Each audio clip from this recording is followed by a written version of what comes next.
வணக்கம் தமிழ் உறவுகளுக்கு. நேற்று முன்னாள் துணை முதல்வர் உதயநிதி ஸ்டாலின் அவர்களை கைது பண்ணாங்க.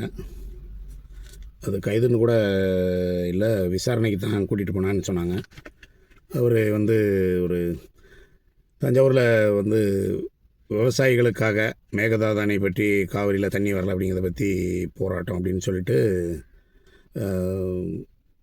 நடிகை திரிஷாவை பற்றி ஏதோ அவதூறாக பேசியிருக்கிறாரு அப்படின்னு சொல்லிட்டு வழக்கு யாரை கொடுத்துருக்குறாங்க. அதனால் அதை வச்சு கைது பண்ணியிருக்காங்க. அதுக்கு கைது போனப்போ உள்ள ஒரு 2 மணி நேரம் பாத்ரூம்லேயே இருந்தார் அப்படின்லாம் ஒரு செய்தி வருது. பாத்ரூமில் இருந்துட்டு வரல. அப்புறம் காவல்துறை கொஞ்சம் கடுமையாக நடந்துக்கிட்டதுனால அப்புறம் அவரை போலீஸ் காவலில் தஞ்சாவூர் கூட்டிகிட்டு போயிட்டு அங்கே செங்கிப்பட்டி காவல் நிலையத்தில் வச்சு விசாரித்தாங்க அப்படின்னு ஒரு செய்தி வருது. இது பெண்களை பற்றி அவதூறு, இல்லை அடுத்த மாற்று கட்சிகளை பற்றி அவதூறு பரப்புறதெல்லாம் அவர்களுடைய பரம்பரை குணமாக வச்சுருக்காங்க அப்படி தான் தோணுது. ஏன்னா இவர் ஒரு நாளாந்தர தெருமுனை கூட்டங்களில் பேசுகிற ஒரு பேச்சாளர் கிடையாது. அல்லது கட்சியில் இதற்கென்றே வசைப்பாடுவதற்கென்றே சிலரை வைத்திருப்பார்கள். முன்னாடி வெற்றி கொண்டான், தீப்பொறி ஆறுமுகம், அப்படி இப்போது சிவாஜி என்று ஒருவர், அது மாதிரி ஒரு நபர் பேசியிருந்தால் இதுக்கு அவ்வளோ பெருசாக முக்கியத்துவம் கொடுக்க மாட்டாங்க. ஏன்னா அவர்களின் வேலை அதுதான் அப்படின்றது. நீங்கள் ஒரு துணை முதல்வராக இருந்தவர், இந்த தமிழ்நாட்டுக்கு அடுத்த முதல்வராக நீங்கள் தான் வருவீங்க அப்படின்னு எல்லோரும் எதிர்பார்த்துக்கிட்டு இருந்தாங்க. அதனால் உதயநிதி ஸ்டாலின் இந்த மாதிரி பண்ணுவார், இந்த மாதிரி பேசுவார் அப்படின்னு யாரும் எதிர்பார்க்கல. அப்புறம் தான் சொல்கிறாங்க, அவர் இதை மாதிரி நிறைய தடவை இது மாதிரி பேசியிருக்கிறாரு, கேலி கிண்டல் அந்த மாதிரி அவதூறு பேச்சுக்கள்லாம் பேசியிருக்கிறாரு அப்படின்னு சொல்கிறாங்க. சரி, இனிமேலும் இதற்கு பிறகாவது அவர் தன்னை திருத்திக் கொள்ள வேண்டும். ஏனென்றால் வருங்காலங்களில் தமிழ்நாட்டில் ஒரு முதல்வராக அமர வேண்டும் என்று நினைக்கும் ஒரு தலைவராக அவர் தன்னை மாற்றிக்கொள்ள வேண்டும். அல்லது அவரது தாத்தா பாணியில் கலைஞர் கருணாநிதி அவர்கள் பாணியை கடைபிடித்தார் என்றால் இன்றைய காலகட்டத்தில் தமிழகத்தில் இந்த அரசியல், இந்த அவதூறு அரசியல், இந்த பெண்களை பற்றி கேவலமாக பேசுவது, மாற்று கட்சியினரை பற்றி கேவலமாக பேசுவது எடுபடாது, மக்களிடம் ஏற்றுக்கொள்ளப்படாது. அதற்கு மக்கள் சரியான பதிலடியை கொடுப்பார்கள். ஏற்கனவே உங்களுக்கு கொடுத்திருக்கிறார்கள். நீங்கள் மக்களை அவதூறாக உங்கள் மந்திரிகளை வைத்து கடந்த 5 ஆண்டு ஆட்சியில் பேசியது, அதற்கு முன்னால் உங்கள் தாத்தா பேசியது எக்கச்சக்கம். ஏனென்றால் அதை பட்டியல் போட்டால் பட்டியலே தாங்காது. அந்த அளவுக்கு அவதூறான பரப்புரைகள் எல்லாம் இருக்கிறது. அதை பார்ப்போம். ஒரு சிறு தகவலாக அதை பார்ப்போம். முன்னாள் முதல்வர் கருணாநிதி அவர்கள் கர்ம வீரர் காமராஜரை மிகவும் தரம் தாழ்ந்த வார்த்தைகளில் விமர்சனம் செய்திருக்கிறார். ஏன் அவர் கொள்கை தலைவராக ஏற்றுக்கொண்ட பெரியார் அவர்களை, மணியம்மையை கல்யாணம் பண்ண போகிறார் என்று தெரிந்தவுடன் அவரையும் மிக அதிகமாக விமர்சித்திருக்கிறார்கள். ஏன் அண்ணாதுரையை விமர்சித்திருக்கிறார்கள். முன்னாள் முதல்வர் எம்ஜிஆர் அவர் திமுகவின் வளர்ச்சிக்கு மிகப்பெரிய தூண். அவரையும் மிக கேவலமாக ஒரு இனத்தின் பெயரை சொல்லி அவரை கடுமையான விமர்சனங்களை வைத்திருக்கிறார்கள்.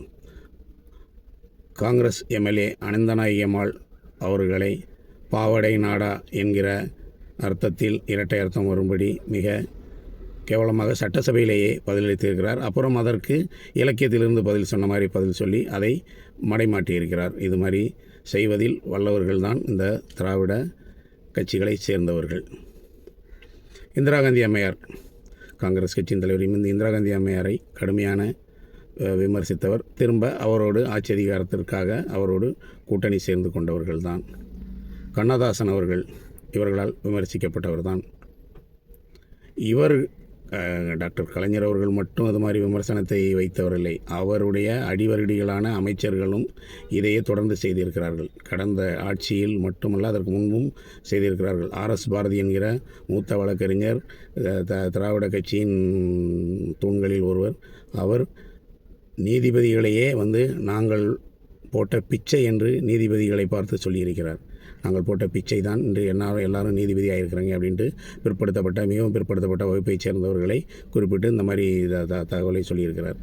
துரைமுருகன் ஒருபடி மேலே போய் 1000 ரூபாய் மகளிர் உரிமைத் தொகை வந்து ஸ்டாலின் அறிவித்த உடனே பெண்களை பார்த்து நீங்கள் அங்கே போகலாம் இங்கே போகலாம் மேக்கப் போடலாம் என்னம்மா பளபளன்னு இருக்கிற 1000 ரூபா வந்துச்சா அப்படிங்கிற மாதிரி நீங்கள் ஊர் சுற்றலாம் அப்படின்னு சொல்கிறது. அப்புறம் ஓசி பஸ்ஸு பொன்முடி ஓசி பஸ்ஸை பற்றி பொன்முடி அவர்கள் பேசுகிறாரு. ஓசி எல்லாமே ஓசி நாங்கள் கொடுக்குறோம் அப்படின்னு சொல்லிட்டு. அப்புறம் பார்த்தா பெண்களை இன்னும் கேவலமாக சைவம் அசைவம் என்று படுப்பது நிற்பது என்று மிக கேவலமாக விமர்சனங்களை வைக்கிறார்கள். இதுதான் இவர்களின் மனதில் எப்போதும் இந்த தமிழ்நாட்டு மக்களை பற்றியும் பெண்களை பற்றியும் இருக்கும் சிந்தனைகள் என்பதை மக்கள் புரிந்து கொள்ள வேண்டும். முன்னாள் முதல்வர் ஜெயலலிதா அவர்களை எவ்வளவு அவதூறாக பேச முடியுமோ அவ்வளவு அவதூறாக பேசினார்கள். சட்டசபையிலேயே அவரை மானபங்கப்படுத்த முயன்றார்கள் என்பது வரலாற்றில் மிக கரையாக பதியப்பட்ட செய்திகள். ஊடகங்கள் பேப்பர்களில் அதிக அளவு பகிரப்பட்ட செய்திகள்.